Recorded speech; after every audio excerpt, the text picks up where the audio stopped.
हाँ जी, नमस्कार, राधे राधे, हर महादेव। मैं आपका आचार्य देव। अपनी चर्चा चल रही है मेलापक पे। मेलापक में एक बिंदु आता है, उसको बोलते हैं योनि मेलापक, जिसको शास्त्रकार हमारे बहुत इजीली ढंग से डिस्कनेक्ट करते हुए आगे निकल जाते हैं कि ये सिर्फ हमें व्यापार के लिए देखना चाहिए, जब हम नौकर चाकर के संबंधों के लिए देखना चाहिए। लेकिन जो मूलभूत चीज़ें हैं उसको शास्त्रकार जो है डिस्कनेक्ट करके आगे बढ़ते हैं, क्योंकि एक डर सा है कि हमने उस शब्द का नाम लिया तो अश्लील हो जाएंगे। शब्द ब्रह्म है जी।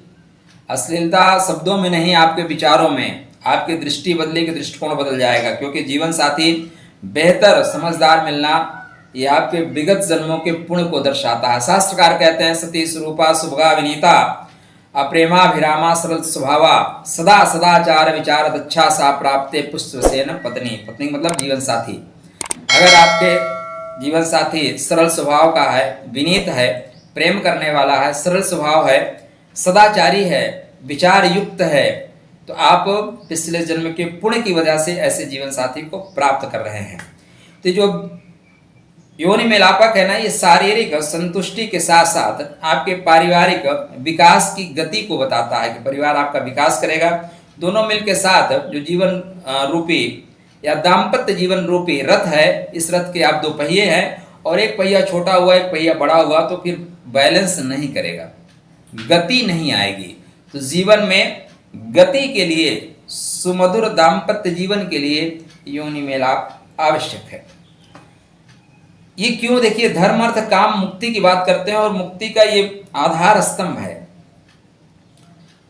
ओशो ने एक पंक्ति लिखी है ना, बहुत लोग उसका विरोध करते हैं, लेकिन उसको आप सोचेंगे ना गहराई से, मैं उस समर्थक और विरोध दोनों में नहीं हूं, लेकिन एक समय तक क्या होता है, गुरुत्वाकर्षण जो पृथ्वी का हमें खींचता रहता है, लेकिन हम पृथ्वी के गुरुत्वाकर्षण से अगर निकल जाए ना तो आसमान में हम उस उड़ना शुरू कर देंगे। ये जो आप बड़े लोगों को उड़ते देखते थे ना, हनुमान जी उड़ रहे हैं, कोई राक्षस उड़ रहा है, देवता उड़ रहे हैं, ये उड़ते कैसे थे? ये सिर्फ पृथ्वी के गुरुत्वाकर्षण से अपने आप को मुक्त कर देते थे। और जब पृथ्वी के गुरुत्वाकर्षण से मुक्त कर दोगे तो आप उड़ना शुरू कर दोगे। तो सोचो, अगर दाम्पत्य जीवन में जाके आप अपने जो शारीरिक आकर्षण है, शारीरिक गुरुत्वाकर्षण है, इस शारीरिक गुरुत्वाकर्षण से आप मुक्त कर दिए, कोई शक नहीं है आपका तृतीय चक्र से आपकी एनर्जी ऊपर उठेगी, सहस्त्र चक्र तक पहुंचेगी और आप मुक्त हो जाओगे। मेरे बगल में जो फोटो लगी है देखिए ना, कमल पुष्प बन रहा है, मतलब दोनों की शक्ति ऊर्ध्व जा रही है, दोनों की शक्ति एनर्जी। अब देखिए, आपके पास फ्रेश है, सॉरी, आप घर में आपके करंट आ रहा है ना, एक अर्थ आएगा, ठीक है ना, केवल अर्थ से आपके यहाँ बिजली जलेगी क्या? जलेगी। दोनों का होना जरूरी है। अगर घर में प्रकाश चाहिए तो दोनों तरह के आपके यहाँ करंट आना चाहिए। एक तरह के करंट से होगा कभी? दोनों अगर गर्म होंगे तो आग लग जाएगी। एक गर्म ठंडा चाहिए जी। इसीलिए आपके जीवन को प्रकाशित करने के लिए, आपके ब्रह्म कमल तक पहुंचने के लिए, सहस्त्र चक्र तक पहुंचने के लिए आपकी एनर्जी यहीं से उठती है, इसलिए बहुत इंपॉर्टेंट है। चलिए बात करेंगे आज जिस योनि की हम बात करेंगे वो योनि है मेष योनि। मेष मतलब मेष राशि नहीं, मेष योनि। शास्त्रकार कहते हैं कि जो आप पुष्य में पैदा हुए हो कृतिका में, पहले कृतिका को पकड़ेंगे क्योंकि कृतिका तीसरा नक्षत्र है। मेष राशि का तीसरा नक्षत्र आपको कृतिका मिलेगा। अब यहाँ पे कृतिका का कौन सा चरण चलेगा? एक चरण चलेगा, ठीक है ना।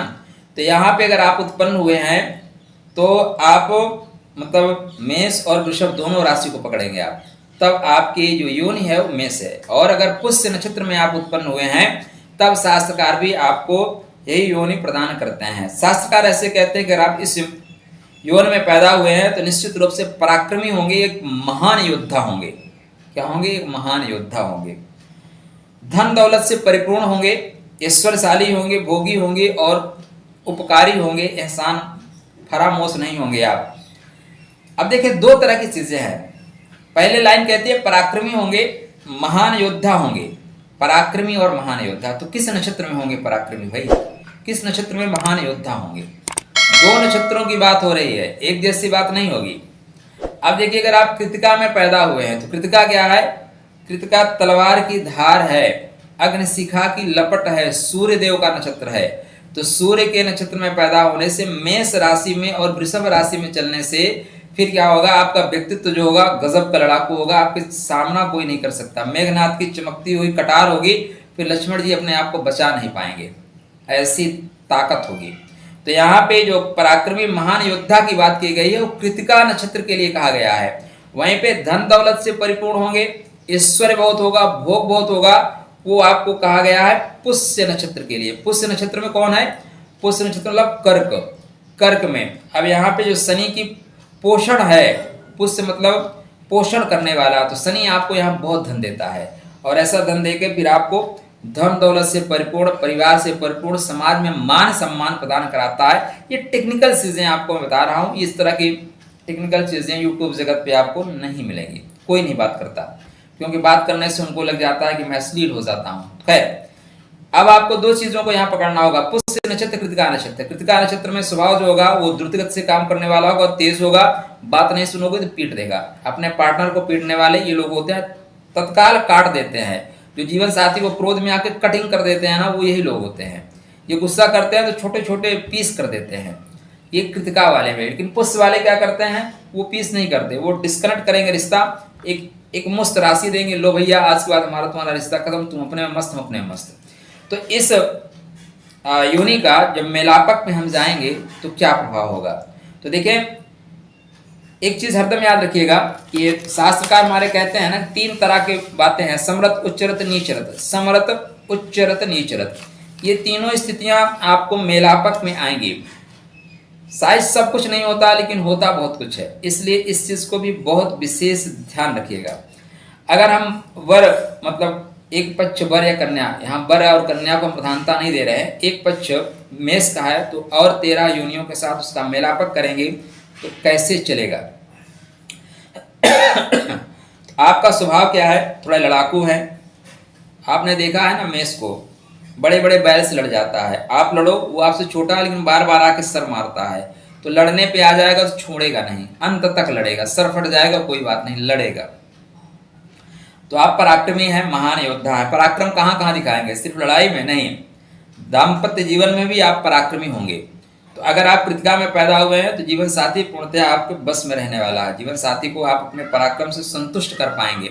वहीं अगर आप पुष्य में पैदा हुए हैं तो आपके पास धन संपदा, आपका बिहेव इतना अच्छा होगा कि अगला व्यक्ति आपसे संतुष्ट होगा। यद्यपि यहाँ पे शनि का नक्षत्र है और शनि वैराग्य का प्रतीक है, शनि आपको इस तरह की चीजों से हटाता है, लेकिन पुष्य नक्षत्र में होने से पोषण कराने वाला होगा, परिवार को समृद्धि देने वाला होगा।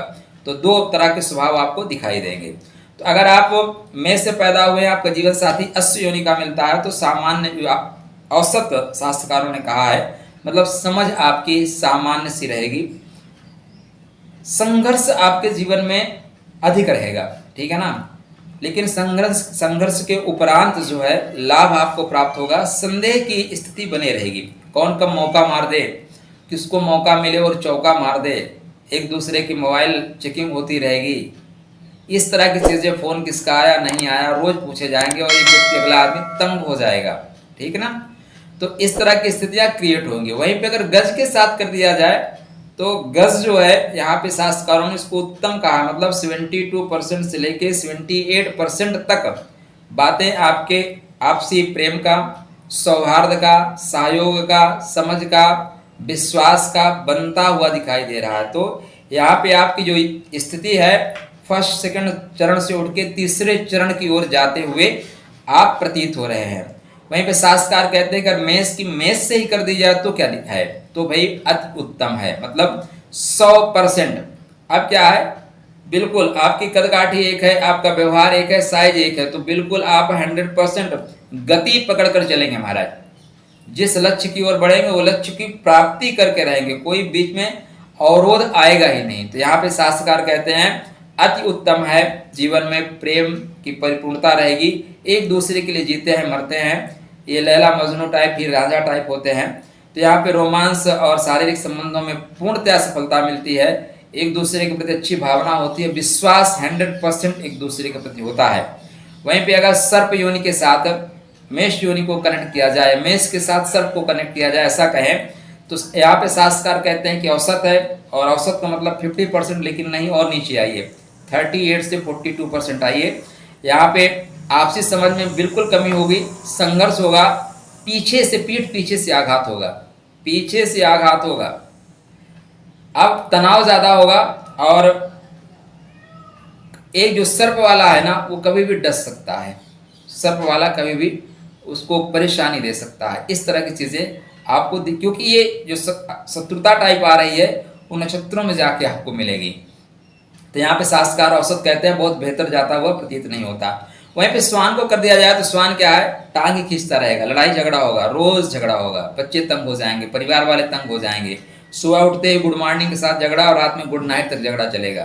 तो यहाँ पे बहुत बुरा है, लड़ाई झगड़े होंगे, हिंसा होगी, मुकदमाबाजी होगा, तलाक होगा, अलगाव हो जाएगा, अविश्वास की स्थिति उत्पन्न होती हुई प्रतीत हो रही है। शास्त्रकार कहते हैं यह बुरा है। मार्जार के साथ कर दिया जाए तो औसत शास्त्रकारों ने कहा सो एंड सो, मतलब लड़ाई झगड़ा करते हुए आप किसी तरह निकल जाएंगे, लड़ाई झगड़ा करते हुए तू मैं करते हुए निकल जाएंगे। झगड़े की बात आएगी कोई आके समझा देगा तो घरेलू विश्वास में कमी होगी, संदेह ज़्यादा होगा, तनाव रहेगा, पीड़ा ज़्यादा आपको भुगतना पड़ेगा और धन की स्थिति भी औसत शास्त्रकारों ने कहा है। मूसक के साथ कर दिया जाए तो शास्त्रकार इसको बोलते हैं बुरा है। बुरा मतलब झगड़ा होगा, घरेलू हिंसा, लड़ाई झगड़े, मुकदमाबाजी, तलाक, एक दूसरे की टांग खींचना और कोर्ट में जाके एक दूसरे को नंगा करना, कपड़ा उतारना, चरित्र पे दोषारोपण करना, इस तरह की सारी चीज़ें यहाँ पे क्रिएट होंगी। गौ के साथ कर दिया जाए तो शास्त्रकार इसको उत्तम बोलते हैं। उत्तम मतलब 75%, मतलब प्रेम अच्छा होगा, सौहार्द होगा, आपसी समझ होगा, भाईचारा होगा, एक दूसरे के प्रति ईमानदारी और साथ में एक दूसरे का ध्यान रखेंगे। कौन क्या चाहता है वाणी की अपेक्षा मन से समझ लेते हैं। तो गौ को अगर कनेक्ट करते हैं तो आय अच्छी होती है और विश्वास, धन, आपसी सहमति सब कुछ बहुत अच्छा होता है। वहीं पे अगर व्याघ्र को कर दिया जाए तो व्याघ्र वाला क्या है, मेष को खाने की कोशिश करेगा, बोलेगा अंडर कस्टडी में रहो, पहले दिन से वो दबाना शुरू करेगा। वो बोलेगा नहीं मैं जैसे कहता हूँ वैसे रहना शुरू करो। तो इसको कहते हैं समझ की कमी, सामान्य सा समझ होगा, झगड़े होंगे, तनाव होगा, हिंसा रोज होगी, रोज मारपीट होगी और अलगाववाद निश्चित है, मतलब अंत में तलाक की ओर जाना निश्चित है। वहीं पे मेष को अगर मृग योनि के साथ कनेक्ट किया जाए तो छड़े तुष्टा, छड़े रुष्टा, रुष्टा तुष्टा, छड़े छड़े, तुरंत झगड़ा करेंगे, तुरंत प्रेम करेंगे तो ठीक है, इनकी सो एंड सो करके निकल जाती है। और व्यवहार कभी इनका सामान्य सा नहीं रहता, असामान्य सा व्यवहार रहता है। और आय जो है ना, पैसे की स्थिति और संतान की स्थिति भी, देखिए ये सिर्फ शारीरिक संबंधों के लिए नहीं है, ये धनात्मक स्थिति को और परिवार की स्थिति को दर्शाता है। तो यहाँ पे औसत आय भी जो आपकी औसत होगी। वहीं बानर के साथ कर दिया जाए तो बंदर क्या है, टांग खींचता रहेगा, जब भी मौका मिलेगा टांग खींच लेगा, ठीक है ना, नेचर है उसका। तो यहाँ पे शास्त्रकार उसको बहुत बुरा कहते हैं, मतलब घरेलू हिंसा होगी, बेवजह चोट लगेगी, अगला आदमी प्लान करेगा इसको गिराना है, इसको बाइक पे जाता रहेगा, अचानक ब्रेक मारेगा, पीछे वाला डम से नीचे आ जाएगा। ऐसी जो कंडीशन होती है ना यहाँ पे ऐसी ही होती है।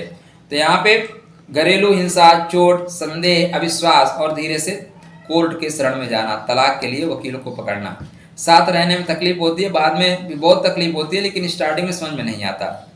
नकुल योनि को शास्त्रकारों ने उत्तम कहा है और ये उत्तम इसलिए है कि आपको जब नक्षत्र में जाएंगे तो नक्षत्र को देखने से पता चलेगा कि नकुल योनि को शास्त्रकारों ने अत्यंत उत्तम क्यों कहा है। अब देखें उत्तराषाढ़ा और अभिजित नक्षत्र आपको जब मिलेंगे तो इसकी कनेक्टिविटी की वजह से उत्तम है, क्योंकि ये जानना बहुत जरूरी है कि आखिर कहीं पे औसत होता है, कहीं पे उत्तम हो जाता है। कारण क्या है, कारण आप नक्षत्रों तक जाएंगे तब पता होगा, क्योंकि नक्षत्र ज्योतिष के नेत्र हैं, इसलिए कोई चीज को गहराई से समझना है तो नक्षत्रों तक जाइए महाराज। तो यहाँ पे शांति होगी, हर्ष होगा, समृद्धि होगी, सहयोग बहुत होगा, विश्वास एक दूसरे के प्रति 100% होगा। कोई कुछ बोले, माता पिता भी बोले तो नहीं मानते, नहीं, लाइफ पार्टनर इज फर्स्ट। प्रेम और सौहार्द बना रहेगा। वहीं पे अगर मेष को सिंह के साथ, मतलब सिंह को मेष के साथ कनेक्ट कर दिया जाए तो भाई पहले दिन से ही महाभारत, अथ श्री महाभारत कथा, कुतर्क होंगे, झगड़े होंगे, तनाव बहुत होगा, संदेह 100% होगा, चेकिंग बहुत होगी, हर समय जेब checking, mobile checking, laptop checking, इस तरह की चलेगा।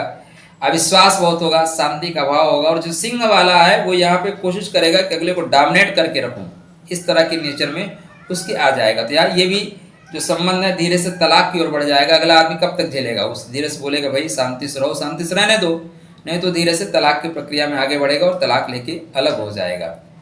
तो यहाँ पे शास्त्रकार इसको अच्छा नहीं मानते। तो ये मेष योनि अगर आप कृतिका में पैदा हुए हैं, पुष्य नक्षत्र में पैदा हुए हैं तो आपको प्राप्त होगी। और 13 अन्य योनियों के साथ कैसे आपकी कनेक्टिविटी बनेगी उसको मैंने बताया। यह अत्यंत महत्वपूर्ण इसलिए भी है कि जो आजकल आपके जीवन में लड़ाई झगड़ा कलह हो रहा है उसका सर्वाधिक प्रभाव आने वाली संतति पे पड़ रही है, धन पे पड़ रही है। तो समाज बेहतर हो रहा तो राष्ट्र बेहतर होगा, और राष्ट्र बेहतर होगा तो हम संसार को बेहतर करेंगे। इसलिए बहुत बड़े लक्ष्य की ओर आप बढ़ रहे हैं। चलिए आपके लिए मंगलमय शुभकामना। राधे राधे।